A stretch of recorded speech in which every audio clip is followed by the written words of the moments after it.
A última parte do texto fala sobre o livramento de Daniel. Daniel, que decidiu firmemente não se contaminar, agora está dentro da cova dos leões. Ele não conhecia o texto de Tiago, porque não tinha sido escrito, o texto que nós lemos hoje cedo. Mas o texto diz: resisti ao diabo e ele fugirá de vós. Daniel resistiu à tentação, mas foi lançado na cova dos leões. Ele precisava de uma grande libertação. Dario também esperava por isso. E naquela noite Dario não dormiu, ficou a noite em claro. E no outro dia, bem cedo, antes que todo mundo se levantasse, Dario foi correndo até a cova dos leões.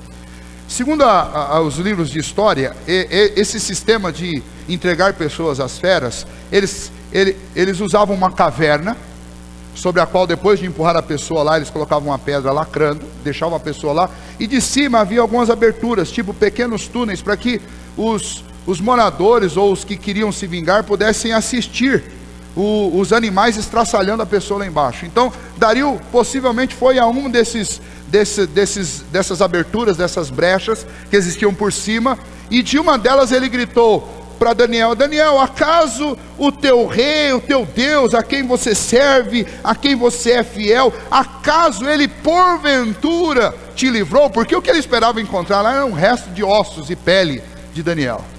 Mas o que ele encontra é algo fabuloso. Daniel responde, e responde de forma agradável, de forma simpática, de forma respeitosa: viva o rei para sempre. Ele não estava com raiva de Dario, ele não estava com rancor, ele não estava com mágoa, mas ele estava feliz. Inclusive ele estava feliz do rei aparecer lá, do imperador. A primeira frase dele é: viva Dario, que você viva para sempre. Eu estou aqui embaixo, o meu Deus enviou o seu anjo, e o seu anjo veio cuidar de mim. Ele fechou a boca dos leões. Quem é o anjo do Senhor? Quem é o anjo do Senhor? Jesus.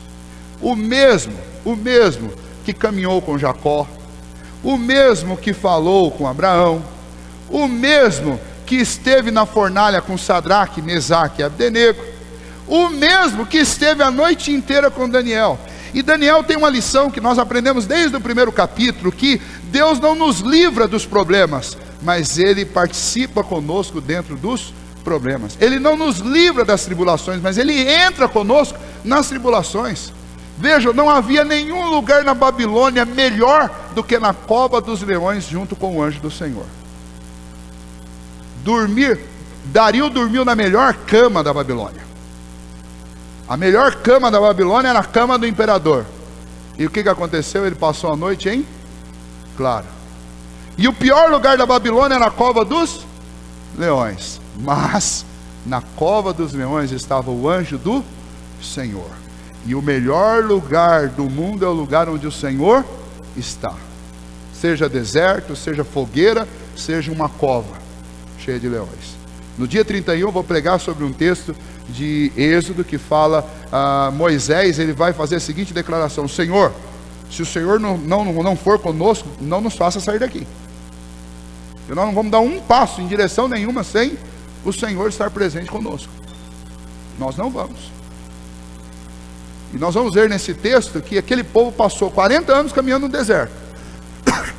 Só que se nós tivéssemos a oportunidade de entrevistar cada um deles, eu tenho certeza absoluta que eles diriam que foram os 40 melhores anos da vida deles. Porque foram os 40 anos que eles foram cobertos por uma nuvem do Senhor todo dia. Que eles foram aquecidos pela nuvem do Senhor todo dia. Que eles foram alimentados pelo Senhor todos os dias. Que as roupas deles não envelheceram e amanheciam novas todos os dias. Que as sandálias que eles usaram não gastaram, não envelheceram, e todo dia ela estava novinha em folha. Mas melhor do que isso, Deus estava com eles. E como todo ser humano, eles reclamaram. Mas eu tenho certeza que depois, lá no final, depois de contar tudo, olhar para trás, eu disse: isso aqui é muito melhor do que viver num palácio no Egito. E eu tenho certeza também que Daniel poderia fazer a mesma declaração. Foi melhor viver todos esses anos na Babilônia com o Senhor, do que viver num palácio lá em Jerusalém, distante de Deus. Daniel foi livre, porque a mão de Deus o libertou. Quem o livrou foi o anjo do Senhor, foi Jesus Cristo. Jesus Cristo é o grande herói da nossa vida. Nós temos o hábito de contar histórias da Bíblia e entregar o heroísmo a quem não é de direito. Então a gente lê a história de Davi e fala, Davi foi o grande herói. Não, foi o Senhor que foi o grande herói. Porque quem colocou força, direção, peso e poder naquela pedra foi o Senhor. Davi ali é um representante, é um tipo de Cristo. Daniel aqui não foi livre por sua integridade, mas ele foi liberto pela ação do Senhor. Foi por causa da fidelidade, da integridade espiritual dele que Deus o abençoou e o livrou aqui.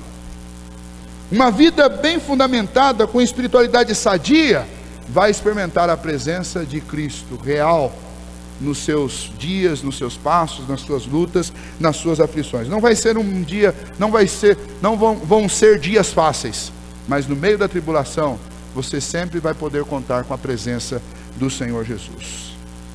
Por outro lado, nós temos um homem ímpio agora, irado, porque Dario ficou irado, quando ele viu que pelo livramento que Daniel sofreu, os deuses, na visão dele, ou o Deus Altíssimo, estava a favor de Daniel. E então ele tinha que punir os que estavam errados. E ele manda jogar não só os sátrapas e os outros presidentes, mas ele manda jogar as esposas e os filhos. Lembra, isso daí não é a ordem de Deus. Isso aí é um homem ímpio, tomando uma atitude que segundo ele achava correta. Ele vai e lança. E o texto diz que aqueles leões não eram leões. Os leões não comeram Daniel. Tem um livro de um historiador, um arqueólogo, que ele disse isso. Aqueles eram leões velhos, não estavam com fome, só comiam de dia, não comiam de noite. Está aí a prova que não tem nada de leões velhos. O texto diz que quando as crianças, os filhos, as esposas e os sátrapas eram lançados, antes que eles chegassem no fundo da caverna, eles já eram estraçalhados por aqueles leões. Passaram a noite com fome, não puderam comer Daniel, e agora eles estavam mortos de fome, e comeram aquela família inteira. Isso é triste, é terrível, mas essa é a ação de um homem inescrupuloso, e um homem que não tem Deus em seu coração. Pior, este homem, diferente de Nabucodonosor, que vai terminar a vida dele reconhecendo que só existe um Deus, o Deus Altíssimo, a quem todos devem culto, louvor, obediência. Este aqui apenas reconhece que o Deus de Daniel é um Deus grandioso e poderoso, e mais uma vez decreta uma lei do mesmo jeito que Nabucodonosor decretou, que ninguém poderia falar desse Deus, ninguém poderia negá-lo, ninguém poderia impedir Daniel de dar culto, e a vida de Daniel vai terminar muito bem na Babilônia, da mesma maneira como começou. Mas a cegueira espiritual deste homem, ela continua até o fim do seu período de império. Detalhes importantes: o império de Dario, ele é muito curto. Logo ele vai ser sucedido por Ciro. Ciro é mais famoso e nós conhecemos mais, mas vai ser sucedido por Ciro. E isso serve para comprovar a interpretação que Daniel deu lá no começo, no capítulo 2, que o império babilônico seria sucedido por um império mais fraco, que é o império medo-persa, o império de Dario. Esse império era fraco porque sátrapas e prefeitos podiam colocar o imperador contra a parede, coisa que não puderam fazer contra Nabucodonosor. Mas depois desse império vem o outro, que é o de Ciro. E então este império vai ser um pouquinho mais fraco, e nós vamos ver essa fraqueza. O que nunca poderá ser fraco, e que lá não foi fraco, e que sempre houve um remanescente que permaneceu firme, são os representantes e os embaixadores do império que existirá para sempre, do reino que jamais acabará, que é o reino de Deus. Por isso Jesus diz que nós deveríamos ser sal e luz neste mundo. Foi exatamente o que Daniel fez. Ele foi sal sem perder o sabor, ele foi luz sem se apagar. É o dever de cada um de nós. A preocupação pela pureza espiritual deve ser uma recusa consistente em praticar qualquer tipo de mal. Não adianta você dizer que você está preocupado com a pureza espiritual se você diz sim para tudo. Não adianta. Você deve lembrar que a cova dos leões pode ser algo muito mais próximo de você do que você imagina, mas que a verdadeira cova dos leões se torna um lugar de bênção, um manancial de bênção, se você entender que melhor é passar pela tribulação com Deus do que viver algum tipo de bonança sem Deus. Sucesso financeiro, profissional, econômico e nos relacionamentos sem Deus vai ser algo amargo e duro. Relacionamento, especialmente para os mais novos que ainda estão aí para construir um relacionamento com uma pessoa que não ama ao Senhor, por mais que pareça doce no começo, não vai te levar para um lugar de doçura, mas vai te levar para um lugar amargo. E a não ser que Deus tenha muita misericórdia de você e transforme o coração dessa pessoa, você vai sentir esse gosto amargo por toda a vida. E o pior, você vai dormir todos os dias na cova dos leões. E na cova dos leões você pode sucumbir. Ah, pastor, eu vou ficar solteirona então? É melhor a cova dos leões de verdade, com o anjo do Senhor, do que você morar com o leão. Isso é triste. Isso é muito triste. Ah, pastor, se eu não fizer uma sociedade com fulano lá, eu vou quebrar. É melhor que você quebre com Jesus do que ser bem sucedido com o inimigo. Precisa entender isso. Ah, pastor, se eu não fizer essa política aí, não tem jeito. Nós não vamos conseguir influenciar lá na frente. É melhor não conseguir influenciar lá na frente. Influencia aqui, agora. Porque agora são as pessoas que estão ao seu redor que precisam de influência boa. Futuro ainda não existe. Para nós ainda não existe.